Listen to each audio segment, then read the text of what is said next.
E aí galera, bem-vindo a mais uma videoaula do curso preparatório para a Olimpíada Brasileira de Astronomia e Astronáutica.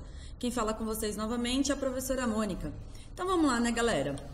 Pessoal, na primeira parte desta aula falamos sobre as contribuições das civilizações antigas para a ciência e em particular para a astronomia.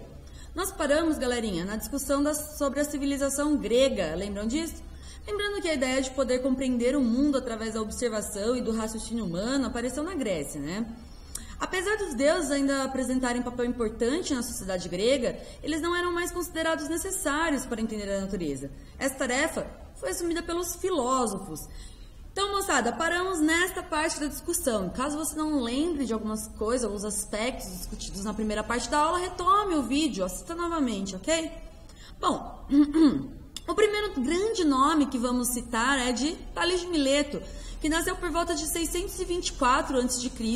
e morreu em 546 a.C.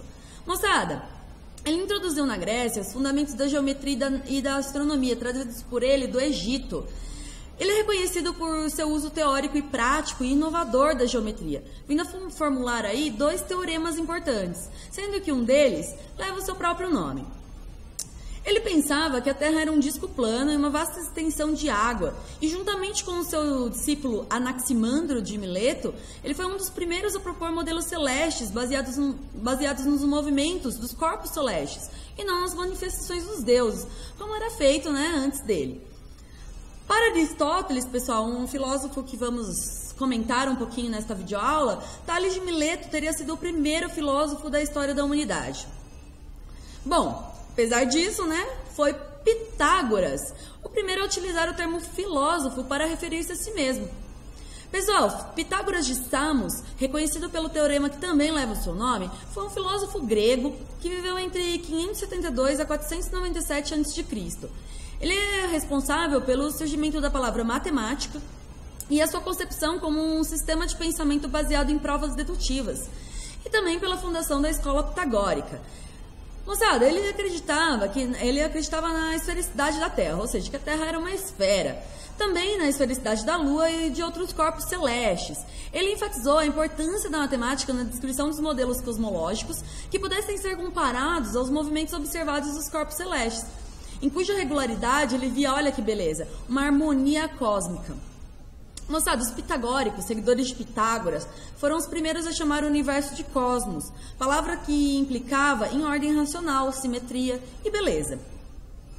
Bom, outro nome importante, reconhecido pela introdução do movimento da Terra, o primeiro a falar sobre uma possibilidade do movimento da Terra, foi Filolaus de Cretona, que imaginava que a Terra girava em torno de seu próprio eixo e juntamente com o Sol, com a Lua e com os outros planetas, tudo isso girava em torno de um fogo central. Tem uma representação para vocês, do modelo proposto por Filolaus. E esse fogo central, galera, seria o centro do universo e a fonte de toda a luz e energia. Ele viveu entre 470 até 390 a.C. Bom, outro nome importante desta época foi Eudócio de Cnidos, que viveu aí entre 408 a 344 anos antes de Cristo. E foi o primeiro a introduzir na Grécia a duração do ano de 365 dias e 6 horas. Devido aos cálculos trazidos por ele do Egito também. Galera, tinha muito intercâmbio, muito intercâmbio de informações, certo? Muitas coisas foram trazidas do Egito. Lembrem-se aí de assistir ou reassistir o vídeo 1, a primeira parte dessa videoaula. Bom, também explicou, o Eudócio, ele também explicou os movimentos observados do Sol, da Lua e dos planetas através de um engenhoso sistema de 27 esferas concêntricas, que se moviam a diferentes velocidades em torno da Terra, que estaria fixa no centro. Novamente, volta a ideia da Terra fixa e imóvel no centro do universo, ok? Bom, tem aí uma representação do que seria a proposta de Eudócio.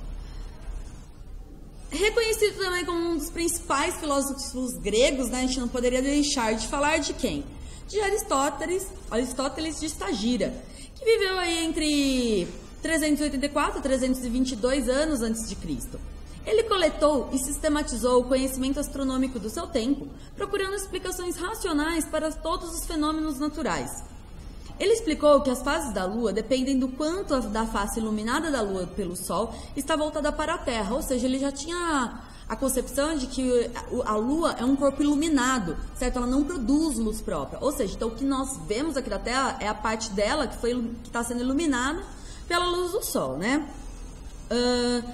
Ele também explicou os eclipses, afirmando que um eclipse da Lua ocorre quando a Lua entra na sombra da Terra. E também argumentou a favor da esfericidade da Terra, já que a sombra da Terra na Lua, durante um eclipse, é sempre arredondada.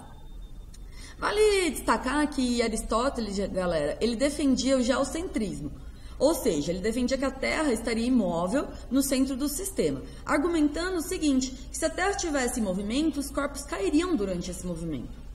Vale lembrar que os gregos não conheciam o conceito de gravidade, né? Então, fazia sentido para Aristóteles pensar dessa forma.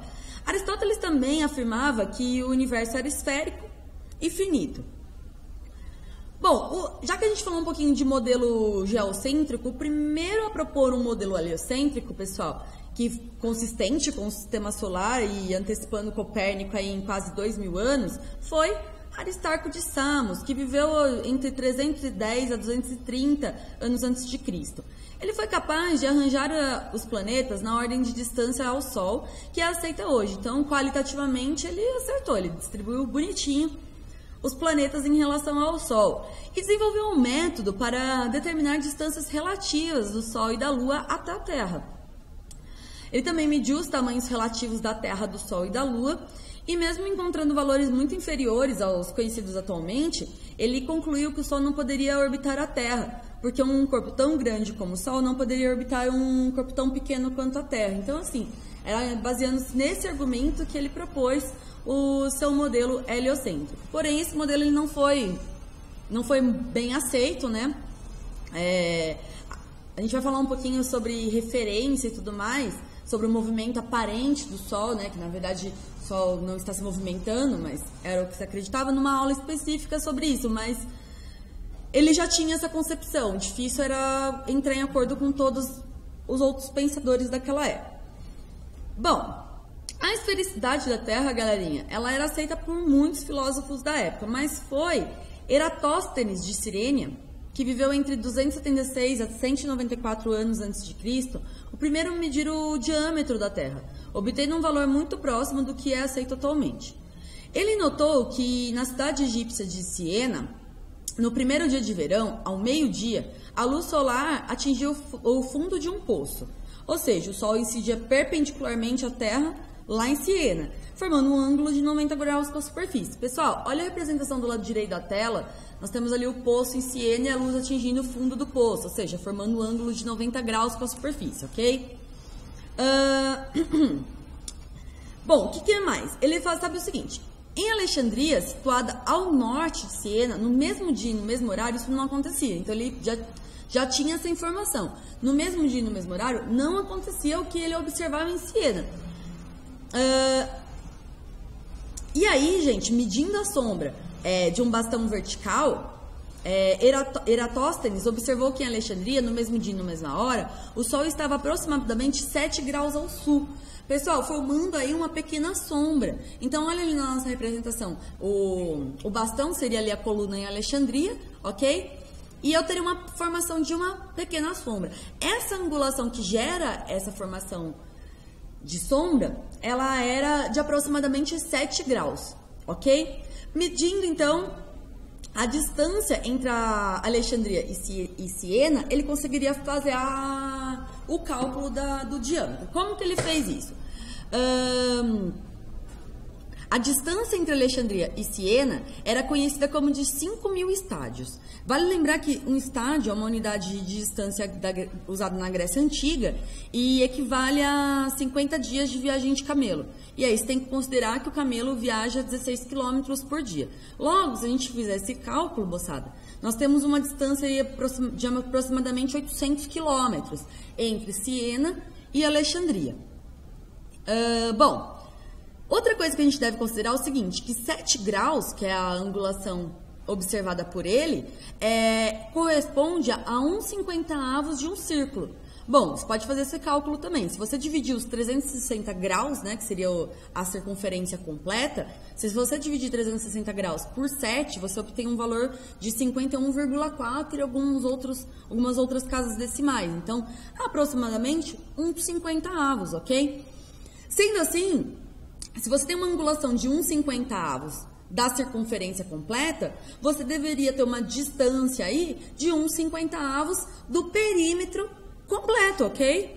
Então, olha só, que tranquilo esse raciocínio. Se você pensar dessa forma, a circunferência da Terra deveria ter o quê? 50 vezes os 5.000 estádios, certo? Ou, se você preferir fazer o cálculo com quilômetro, né? 50 vezes 800 quilômetros, chegando aí por volta de 40.000 quilômetros. Pessoal, ele não chegou exatamente nesse valor, ele chegou em algo muito próximo, mas a gente tem que pensar o seguinte, que esse é o perímetro da circunferência, certo? E a gente tem que lembrar que o perímetro ele é igual ao produto do diâmetro pelo π. Então, se eu pegar esses 40.000 quilômetros e dividir pelo π, eu tenho o diâmetro. Moçada, o que, assim, infelizmente não é possível ter certeza é do valor do estádio utilizado por Eratóstenes. Porque os gregos usavam diferentes tipos de estádios, né? E a velocidade dos camelos poderiam variar. Então, assim, existe essa margem de erro. E apesar desta margem de erro, ele chegou num valor muito próximo do que é aceito hoje. Bom, falar um pouquinho de outro nome importante, vale citar quem? Hiparco de Nicéia. Por quê? Ele viveu aí entre 160 a 125 anos antes de Cristo e ele é considerado o maior astrônomo da era pré-cristã. Por quê? Porque ele construiu um observatório na ilha de Rhodes e ele fez muitas observações. E como resultado, ele compilou um catálogo com a posição no céu e a magnitude de 850 estrelas.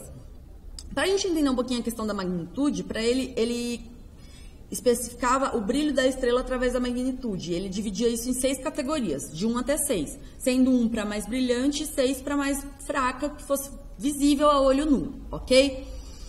Hiparco ele também deduziu o valor correto para a razão entre o tamanho da sombra da Terra e o tamanho da Lua e concluiu que a Lua estava a 59 vezes o raio da Terra de distância. Hoje a gente sabe que a proporção correta é de 60 vezes. Então, ele chegou em um valor muito próximo, assim, cálculos muito finos, muito adequados. Ele determinou a duração do ano, para vocês terem ideia, com uma margem de erro de 6 minutos. Então, realmente, ele se dedicou muito, né? Realizou muitas observações e muitos cálculos para chegar em suas conclusões. Por isso que ele é considerado o maior astrônomo, né, da era pré-cristã. Para fechar o grupo de astrônomos aí importantes da antiguidade, a gente não pode deixar de falar de Cláudio Ptolomeu, que viveu entre 85 e 165 anos depois de Cristo. O primeiro depois da marcação do zero do nosso calendário. Ele compilou uma série de 13 volumes sobre astronomia, conhecida como Almagesto, que é a maior fonte, gente, de conhecimento sobre astronomia da Grécia Antiga. Galera, só isso. Porém, a maior contribuição dele não foi essa compilação, foi a representação geométrica do sistema solar utilizando círculos e epiciclos, porque ele conseguia predizer o movimento dos planetas com uma precisão assim considerável. Essa representação geométrica, ela foi utilizada até o Renascimento, aí por volta do século XVI. Então, ele ficou reconhecido justamente por conseguir justificar matematicamente o modelo geocêntrico. Então, a partir dessa representação de ciclos e epiciclos, ele conseguiu dar uma fundamentação para o sistema geocêntrico, que foi adotado, né, como explicação para o nosso sistema, né, até o final da Idade Média. Pessoal, retomamos na próxima videoaula. Por aqui é só. Deixo aquele beijo para vocês. Se tiverem curiosidade, dúvidas, vontade de estudar um pouco mais, entrem no site do Oba, www.oba.org.br. Lá vocês encontrarão vários materiais para estudo. Qualquer dúvida, venham falar conosco nas aulas presenciais, nos corredores aqui no Colégio Justo Zonzini. Moçada, bons estudos. Até a próxima videoaula. Beijão!